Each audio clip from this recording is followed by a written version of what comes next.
Yeah, Yep. the thing is, this body positivity movement in itself is already such a controversial topic.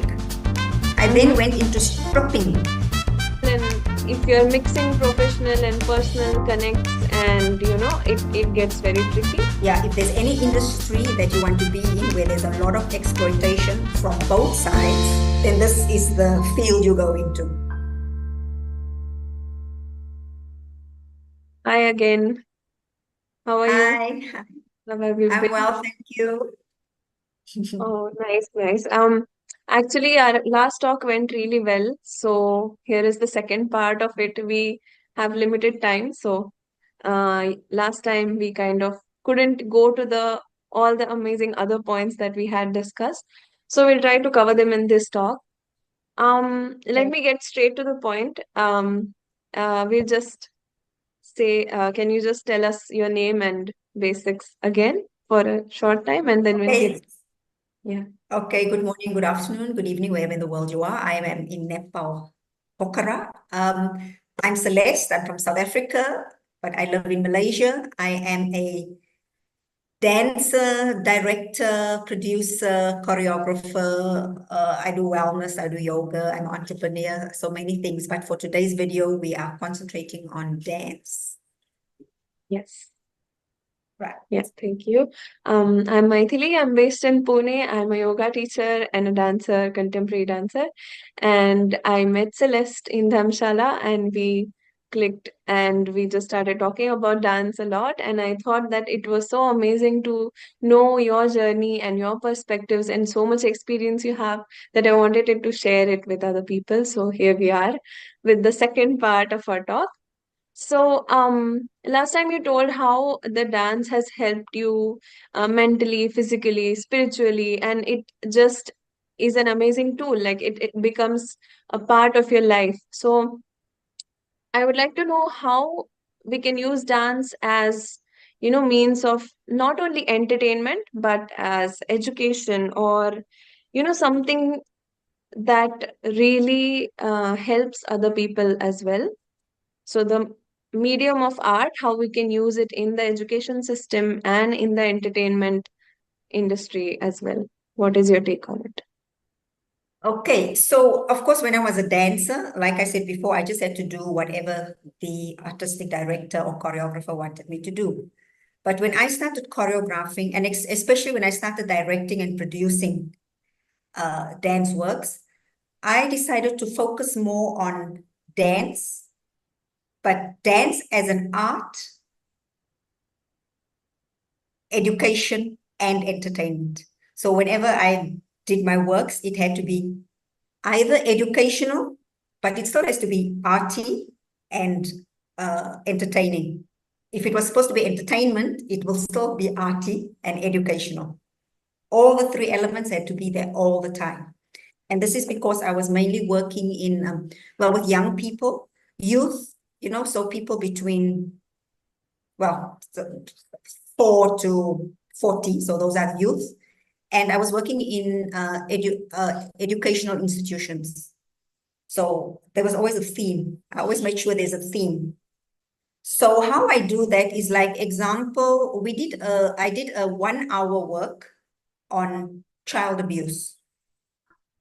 And in this work, I covered a few of the types of abuse there is, because there's physical abuse, there's sexual abuse, there's emotional abuse, neglect is a form of child abuse.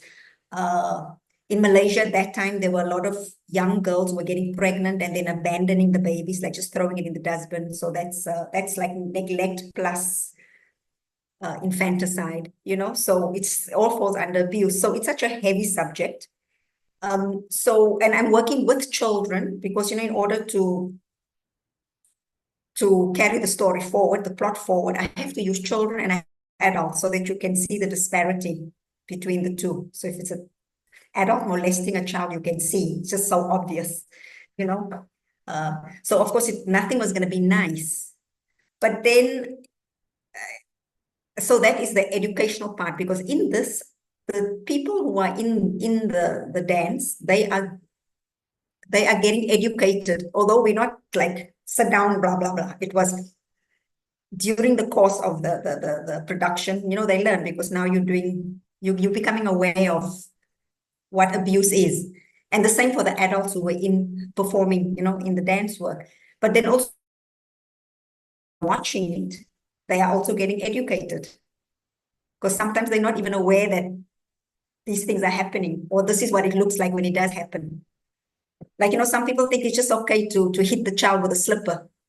But if you actually see it, how violent it can become, then, of course, then, so it's educational.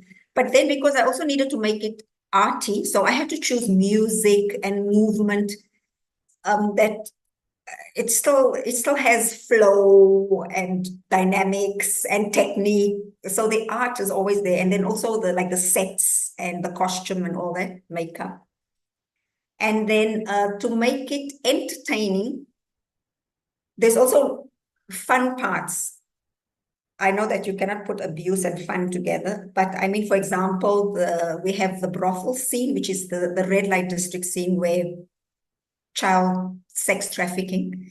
But in the scene where the children are not involved, when it's just the adults, it's a bit light, because the type of music I use, and then the kind of movement, and then the interaction between the adults is kind of, like, because you'll have one rich guy, the tycoon, and then you have one guy coming with the money in a plastic bag with one slipper off, So, yeah, so I mix it, because in order, I think, to educate such a heavy subject, you have to do it in an entertaining kind of way, so that people are just thinking they're having fun, but actually they are learning something.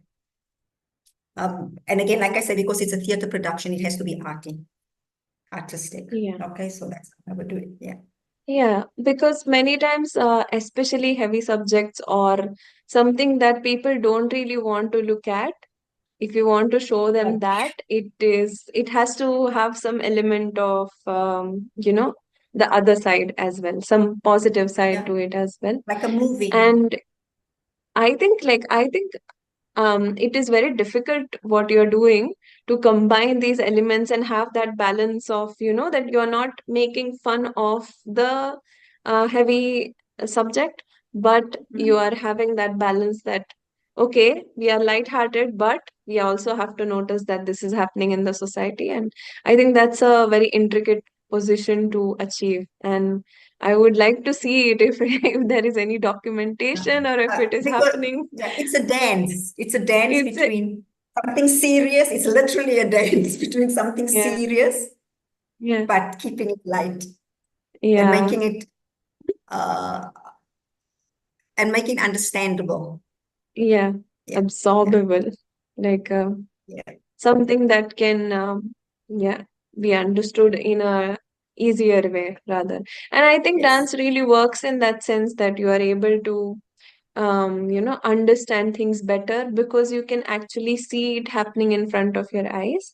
Maybe the words are not enough there, but the body language that they see as the theater performance is going, let's say, or the expressions, when you are sitting in the chair of audience and watching it happen in front of you, it hits different, rather than just Right. reading an article about it, maybe, or reading it in news. If you are seeing it like that, it is just way more impactful. So I can, yeah, I feel like it can be a very good tool for education as well, like educative purposes. And um what would you say, like in the education part itself, I have a question. um Apart from the serious topics, let's say, how do you think it can help educate? Now we have a lot of problem in society regarding body image, and that people are not feeling safe with their body, or in the society in general. And there's a lot of discrimination, or you know body positivity is one of the most spoken topics. And what do Mhm. you think is the role of dance here, like how it can kind of affect being a dancer, Okay. or Mhm. Okay, how it can aid this body positivity Yeah, movement, right? Yeah, yeah. the thing is, this body positivity movement in itself is already such a controversial topic, Hmm. because it can range from people who think think that being anorexic is positive, to people that think being obese is positive. Mm. Like, which Yeah. seems to be the trend. During when I was young, being anorexic was very in, was very vogue, because you had all these models like Kate Moss and all this. So everybody wanted to be 10 kilos lighter than what they medically should be. And now with all Lizzo and all these obese plus size models, that they're not even plus size, they're just obese. So they're pushing both extremes, which are unhealthy extremes. So how I would do it is I would try to stick with the medical facts. I would start from there. What are the medical facts about what is supposed to be, example, when we come to weight, what is the correct weight, the BMI, the fat mass versus muscle mass versus visceral fat. And then I would work within that frame. I would not focus anything on anorexia. I would not focus on obesity. I would focus on what is this. And then again, there's also different types of body image. Because there's the athletic type, you have the mesomorph, there's the three, ectomorph, this kind of body. So I would probably break that down into that. And then this is how the students, or the people in the dance will be learning. This is how I would be educating them, because I would have to then say, like I'm telling you now, there's this extreme and this extreme, but we focusing on the BMI, on the muscle mass, because a lot of people didn't even know, there's such a thing. And then I would say, okay, then there's the three body types, so ectomorphic, mesomorphic, and endomorphic. And then which category do you think you fall in? And then when they put themselves in the category, then from there we start to choreograph.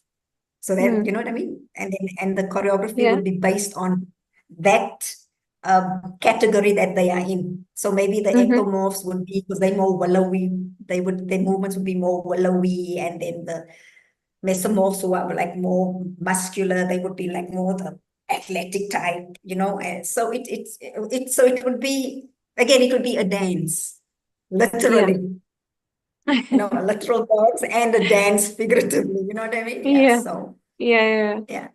Interesting. Interesting. Yeah. And like you said, it has many elements to look up to, like not just body positivity is one of the most sensitive topics, I feel like, that and the core of it is basically to not judge other people based on how they are Mm-hmm. looking.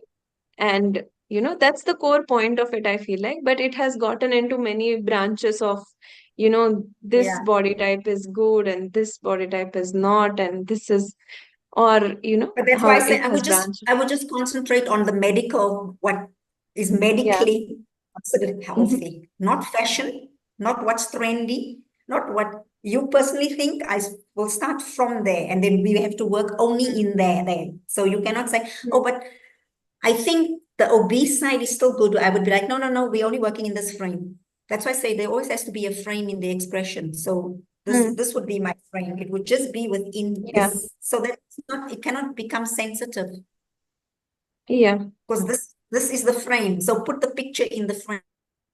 Mm. And at some point, like, even if you don't find yourself fitting in that frame, you can try going towards the frame instead of saying that no, however I am, it's okay, because then medically it's proven that it is. It's not You're good. saying something, right? And the other part is how other people see. If I am in frame type of a person, I have my body mass index in a proper position, but I don't have any right to tell other people. And that Mhm. doesn't work also. Like, you're not only judging or telling them that maybe you should lose some weight or maybe you should gain some weight. It has to be understood by that particular individual, and then only the process will start. So there's no point in saying to other people as well. And basically, there's no point in telling other people what to do with their bodies. But Right. when you look at yourself, when you use the measurement, maybe you should start, like you're saying, with the medical measurement that is given. And then you can see where you're fitting or what type of body type you have and start working on that. Like that. Yeah. But And also I feel because like we are in doing dance, dance. Yeah, sorry. exactly. Yeah. I think you were going to say the same thing, because we are Yeah. dancers. Yeah. So Your body, because it's your tool, it has to be in the healthiest condition that it can be. So that means medical, because you have to throw yourself into the air, maybe Yeah, from one foot into the air, make some beautiful picture in the air, and then land on the other foot. So you without need to getting injured, so you have to without be getting at a injured, yes. And if you're doing partner work, you also cannot be injuring your partner. Like if yeah, you are too heavy, you will injure your partner. And if you are too light, your partner will injure you because you know that he might break your arm or your scapula will come out or something. So, yeah, and because dance is physical, so the mm, physique, the whole thing about dance is just about, that's why I say your body is a tool. It's not about how you feel. Your body is just this tool that's moving from point A to point B according to how the director or choreographer has programmed it to go. And all you have to do is put emotional content into the physical body and then do what you must do. And the mouth is the only organ in dance that does not work. It's not necessary. So all you do is you move and you just keep this. There's not, oh, I don't feel. No, you don't have to feel. Just keep quiet and show your expression of how you don't feel in your body. Like if yeah. the choreographers do this and you don't feel like doing it, then you do that. Then of course you just get fired. Yeah, but yeah, and it makes sense because dance or even now yoga, it automatically puts you in a healthier position. You have to be. You don't have any other choice because you can't do it otherwise. Yeah, you So must have a yeah, I rope get it. here, a spare tire, and then you bend forward, and then you know how some of the postures, then you must adjust.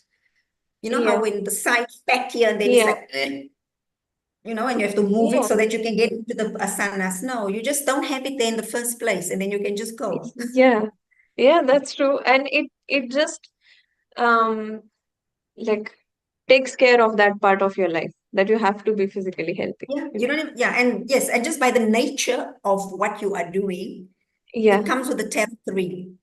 Having a good physique will just come with the territory. Even how you eat will be yeah, determined. Like I remember when I was a dancer, like even now I don't know how to eat because I don't dance anymore. Before, because I was a dancer, I knew exactly how to eat because I needed more protein. I needed like for energy. I needed, I wasn't even thinking about staying in shape. It's just energy, protein, yeah. my vitamins. I cannot eat Mm. before the show because I don't want to go to the toilet or feel like my bladder is full, you know? Yeah, it kind of allows you that environment to automatically organize yourself and, have a better physical, mental capacity. Because also when you're expressing or when you're giving that out, you're giving energy out to other people, you have to have that mental stability as well to, and discipline as well to go through the practice, do all the work that is needed, and then put out a performance which will actually energize other people or educate other people or entertain other people for that matter.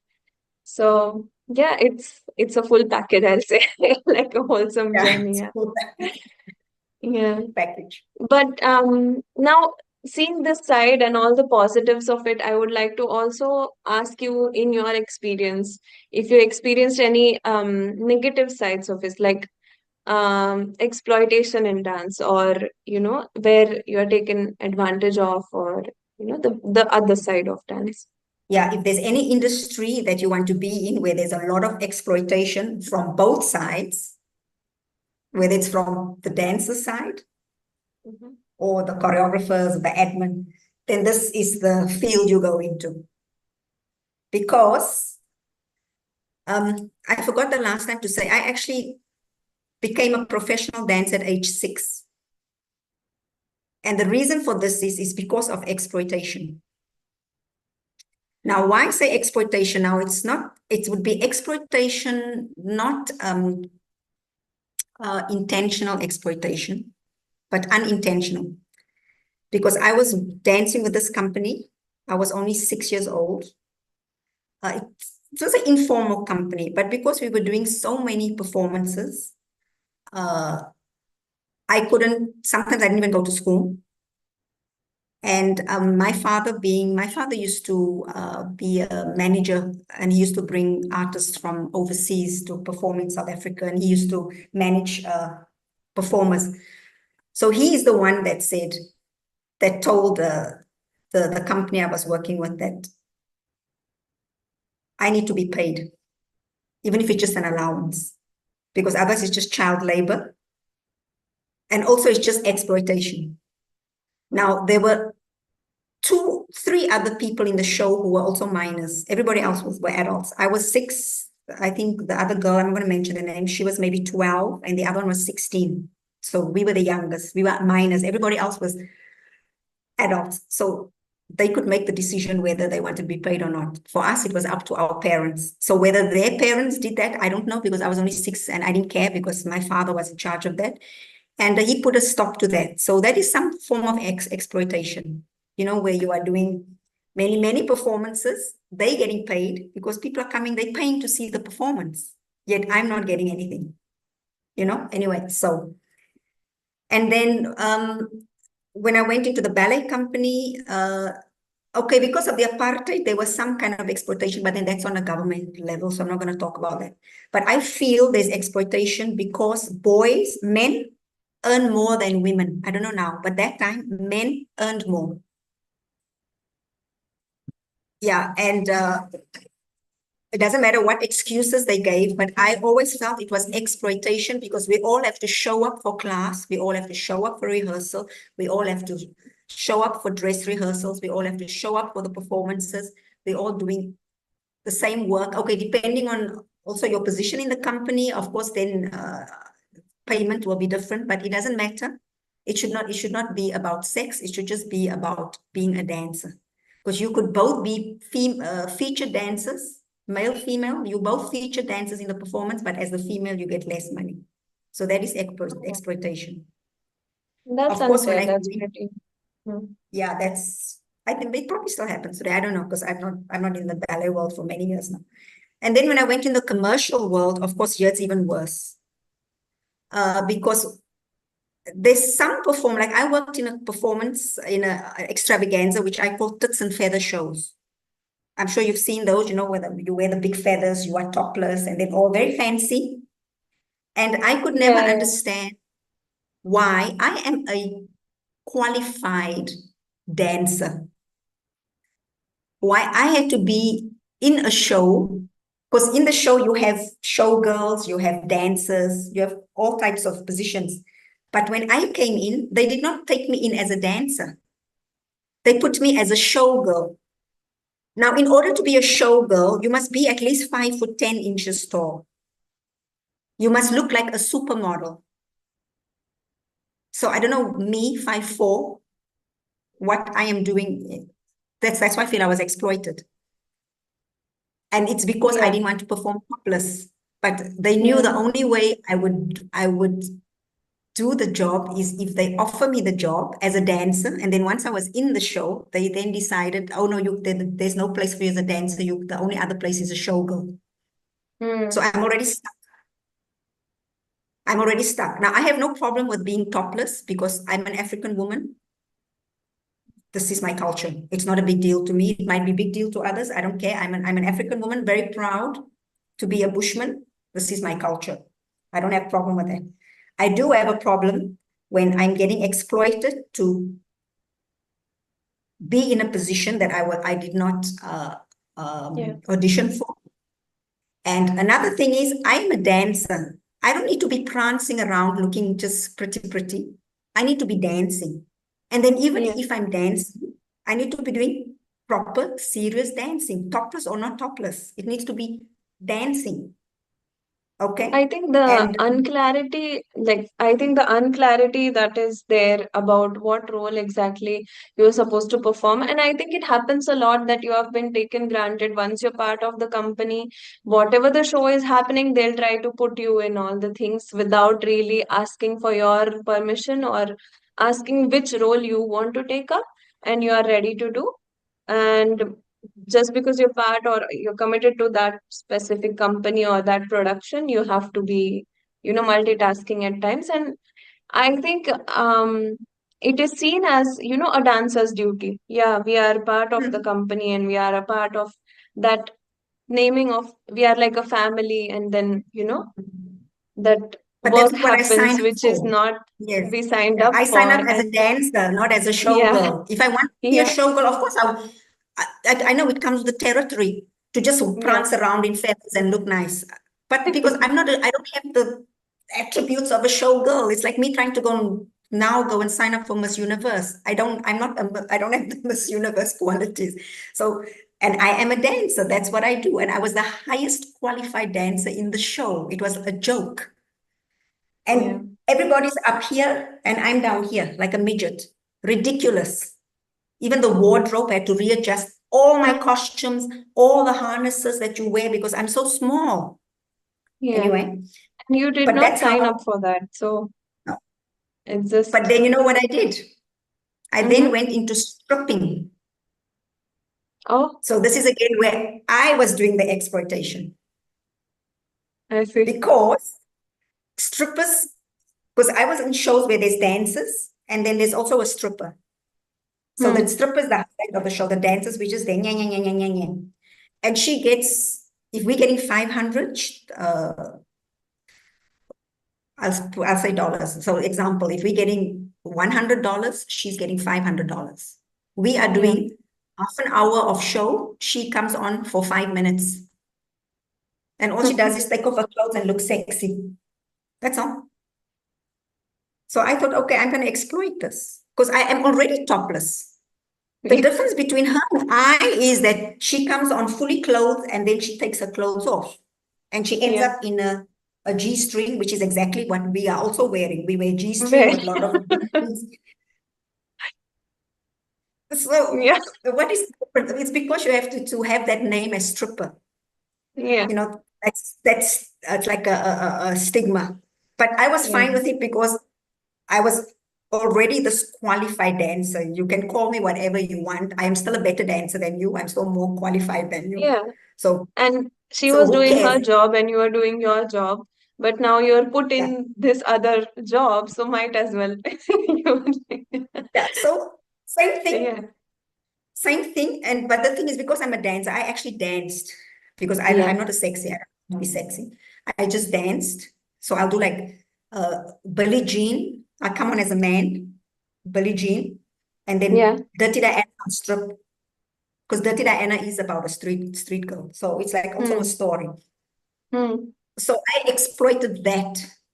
And a lot of my Yeah. friends got very angry because they were like, yeah, but you can't be doing this because it's not good for the strippers. Because now they're expecting all the strippers to also dance like you. They don't just want the strippers to stand there and look like just take off clothes and swing the thing around. I would have like the whole choreography and then only swing the thing for 1 second. They'll be swinging the thing for 5 minutes. But so that's why I say that's how I exploited that. And then to exploit it even further, I then started working as a trans, that time we called it transsexual. So then I would do the whole thing, like really like hardcore Billie Jean, and then strip into Dirty Diana. And then I would get even extra for that because now I'm actually a man pretending to be a Oh, woman. oh, So I but exploited that. But actually, I'm a woman pretending to be a man, pretending to be a woman. yeah, I mean, And I could do this because I was in a different country. People didn't know me. oh, I see. Okay. And it was like a big secret, like with the agents, oh, it's actually a man, but you don't tell. Oh, Then I got extra money. And to take it even oh, further, when I was in Taiwan, there's this one part of the show where they have these girls who just walk naked down the aisle and back. And I mean naked, but you can have like a cape, a cloak, and then hmm, they cover themselves and then they just flash a little bit and then they cover and then flash a little bit. Up to them. You can either just walk just naked or you can do yeah, flash, or up to you. But there must be hmm, some full reveal, like 2 seconds, 3 seconds. And then I thought, okay, I can also do that because there's a lot of money in that also, more than dancing, stripping, whatever. So what I hmm, did was, and I learned this from, I also won't mention a name, but thank you so much if when you watch this video, I learned from her how you do that. uh-huh. You buy, you have this fake bottom thing made. Oh, So Okay. you're actually wearing underwear, but it's, But it looks like, of course, it's like the hair, it's fake. oh, That's why the ones with the cape, if you see someone with a cape or the cloak or a jacket that covers, they are the oh, so agents didn't it's know. just, This is actually the first time I'm saying it out publicly. I mean, I've said it before, but not public like this. But a lot of people do this, a lot of strippers do this, a lot of, especially nude, when they do nude strip, there is no such thing as nudity. Everyone mm, is wearing something, but it's a camouflage. So that's why I say there oh, is exploitation from both sides. yeah, yeah. So my agents are paying me this big, big money because there's nudity involved, when actually what I'm wearing is more than what I wear when I swim in Oh, public. ah, Yeah, interesting. so there's ways around it. Yeah, so this is just Ah, something I wanted to talk about because there's many ways to kill the cat. telling us a really different side of dance. And thank you so much for that, because actually these things genuinely just go unheard of and, not expressed at all. It's a very hush hush industry, I feel like. And so it's good to have you here telling and sharing openly these experiences. I'm pretty sure many people have had these experiences in general of exploitation, or, some being taken granted of, or not being paid enough, or not being paid equal to other people. And all these things happen, but no one really talks about it. And so I feel like you are doing a very uh, courageous job here for everyone to hear. And like I have seen this in classical dance forms in India, especially when you are learning some classical dance form, you are basically learning it with your guru and your teacher or your master, and their words mean a lot. So many times younger dancers, they'll do everything that the guru is telling them, and they'll do all sorts of work for them, making sure that they open up the studio space and clean it before and make it ready. All those things they'll do. And that is out of, let's say, compassion or faith, but it is also a thin line between exploitation and, like, you're coming there to learn, you're not there to do the Yep. guru's job, the other Right. Or things. to do the No? maid's job, auntie's job. Yes, yes. Yeah, Yes. I've seen. And I've seen willingly that. doing it is a completely different thing. That's an individual choice Yeah, to be done, but you can't expect it, and you cannot qualify the student as a good student depending on how they are treating the guru. That's just not fair. yeah, yeah, And I feel like in younger ages, it is easy when the master is saying that I'm doing it for you to have this experience. So you are getting paid in experience is something that I've heard a lot in dance industry, and that you're getting paid in experience. So there's no actual money, but you are gaining experience. So you should take this opportunity that we are giving you to.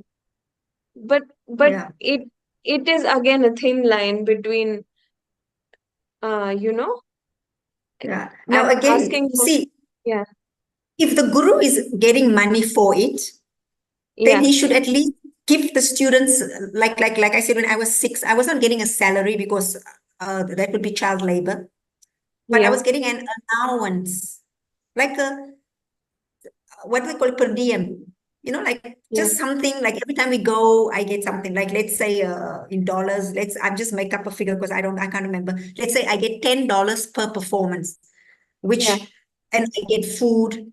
They pay in kind, or they give yeah, at least allowance, like allowance, yes. $10, like you can buy yourself, buy your Mhm. Barbie doll, another dress or something. Yeah, it is a tricky thing to be in, and especially in field of arts, I feel like, where a professional, and if you're mixing professional and personal connects, and it gets very tricky. Like in a company, But you can just have a contract signed, and in dance also you have a contract signed and with every detail mentioned, but it I has to don't be think in there. people in arts do that Yeah. as The much. other thing also is the exploitation can also happen between, like, especially in the commercial world, between the client and the dance company. Like I had my own company.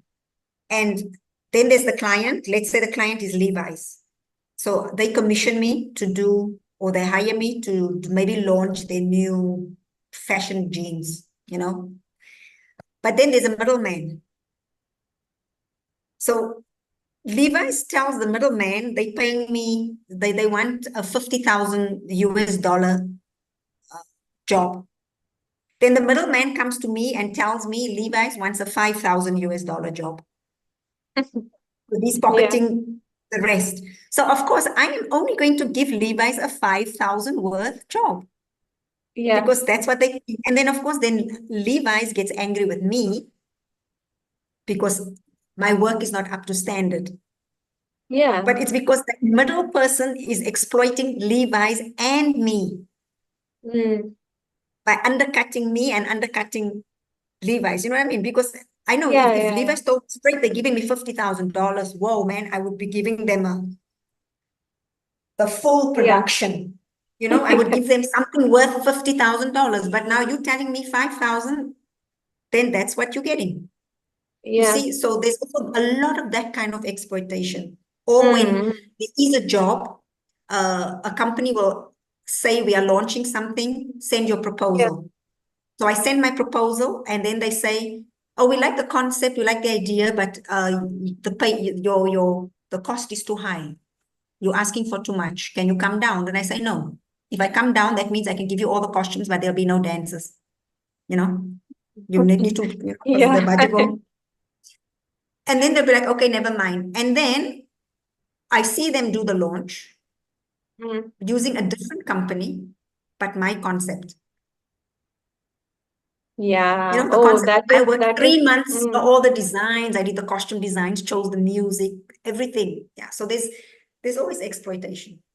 yeah, yeah, yeah. I think I have also like heard some examples about this, like the intellectual property stealing this, that you Yes. can't really, because artistic ideas are ideas, and you can't really say that, oh, this is my bag that is put there on an exhibition. You can't say that because the person will always claim the idea to be theirs, Yeah. But now you I know? do that. But I do that now. I claim intellectual property. It will be in the contract there, or even in my proposal. But then I won't Mm. get the job because they don't want that hassle of having to deal with me. Because Yeah, now I'm yeah. a professional. I'm They too, just want again, to, when you're in the arts, they don't want you to be too professional.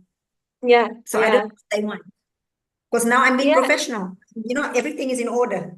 They also don't want that. They want some wishy-washy person who will just yeah. go with whatever they want. Yeah, yeah. So I don't The do that. And moment you that's why I start work taking that way. care, yeah, the moment you start taking care and of your intellectual property, or when you start having professionalism in that, like, I need a contract before I go ahead with this work. If you ask them, they'll just go with some other person who is ready to do for the sake of art, and they'll just Yeah. Oh, yes, it's art. And then how much? yeah, And then at the end of the day, they come crying. Oh, they only paid me $10 for a 2 hour yeah, weekend performance. Yeah, well, your loss.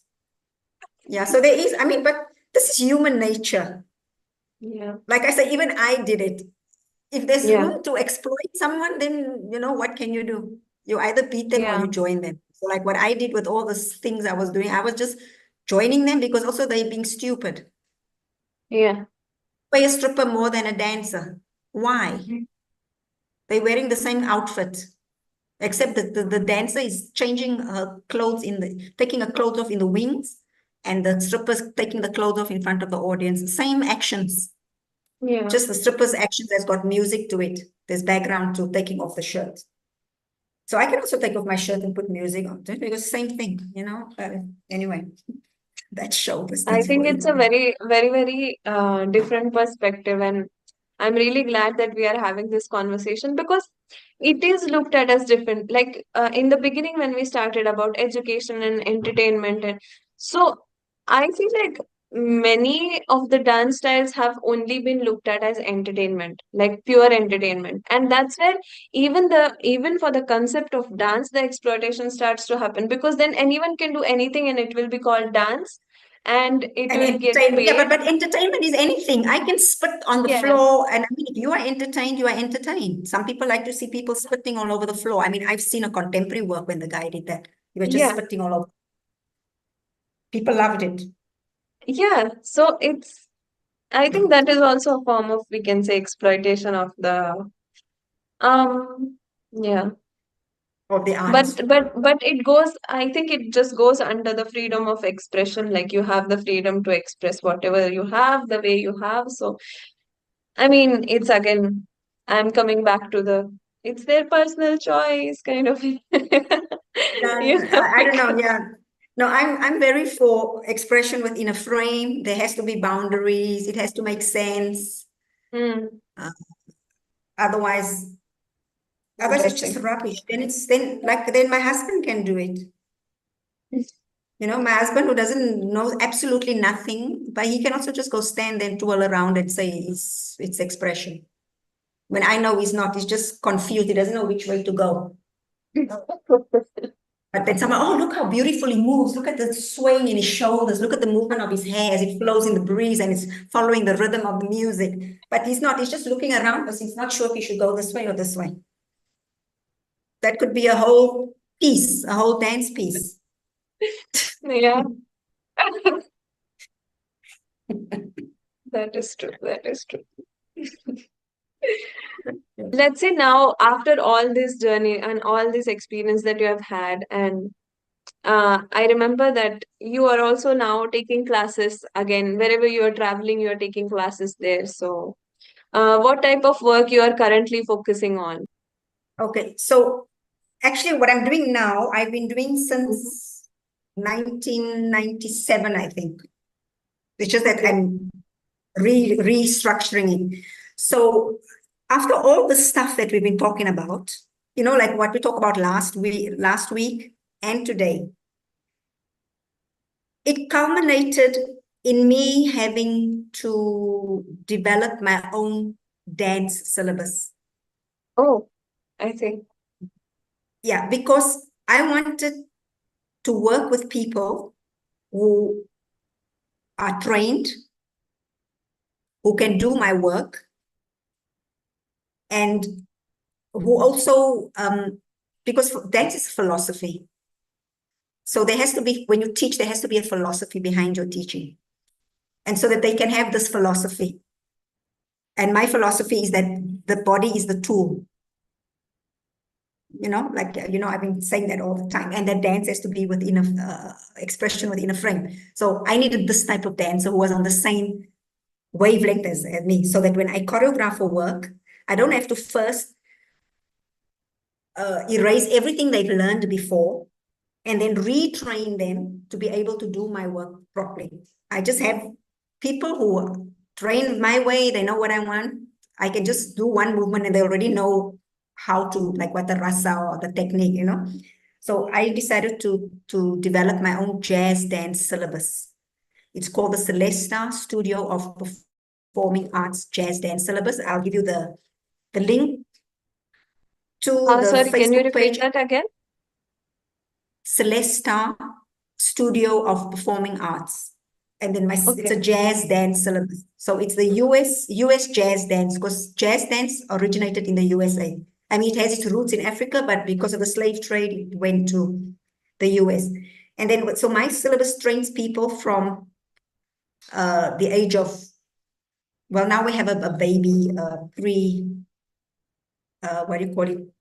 Pre-program. But so let's say from 4, but really structured from age 8 to professional. So as a professional dancer, and I also have teachers courses, lecturers courses, examiners courses. So it's a whole system, you know, where you get licensed, teachers are licensed, and then they enter candidates for examinations. And these candidates, you know, you go up level by level, and then for higher education, you can go into the teachers program, or you can go into the dancers program, and then after that, it's up to you. So I have dancers all over the world who have branched out into other things. So they use what I taught them as a springboard to do something else. which is the idea. Because as a dancer, you must be able to push again. Your body is a tool. The tool must be able to be trained this way, but it's also able to expand into something else. So currently, that is what I focus on mainly.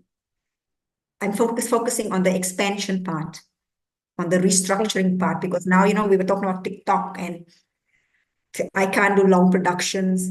And I normally collaborate with my students, ex-students who are now teachers and now dancers of other, genres. And anyone, probably in the future, I'll even ask you if you would be interested in doing it. So this is what I do now. So I do more, like I say, still my syllabus, but I'm restructuring it so that it can fit what the trend of today, the 30-second trend. Yeah. I see. Very interesting. Mm-hmm.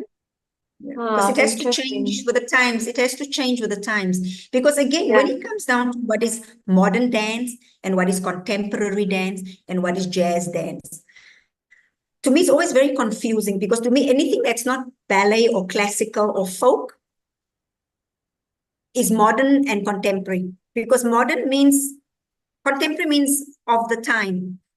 So what is the contemporary trend of the time now? It's 30-second dance movements. And then what is modern?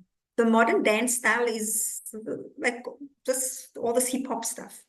You see, so to me, there's no modern and there's no contemporary, because when I'm using English language, it's just what is trending now. But what is the foundation of your movement? So the foundation of the movement could be Indian classical dance, but it's the modern version of it, or the contemporary, which is now. It's not, I don't feel it's something on its own. Like it's a whole, but this is just me. Because to me, jazz dance is modern and contemporary. Because what we are dancing today, even in the disco, is what we would call jazz dance. Anything that has the speed, the heartbeat, the double bounce, anything that moves in this beat, that uses this rhythm, is modern or contemporary. Anything that has the like waltz 1, 2, 3, or 3, 4, or 4, 4, that is not 1, 2. So that's not modern or contemporary. Anyway, that's just how it works in my mind. I see. I mean, again, I'm coming back to a point where you have given a lot of food for thought. So I would just like to thank you so much again, and thank you very, very much for giving your time and giving your valuable experiences here. So yeah, thank you so much for it. And thank you for having me. Okay, namaste. Yes, namaste, my pleasure. See you again. Okay, bye-bye. So that's how amazingly the talk went. For more such videos, please subscribe, like, and share it with other people. Thank you so much for watching.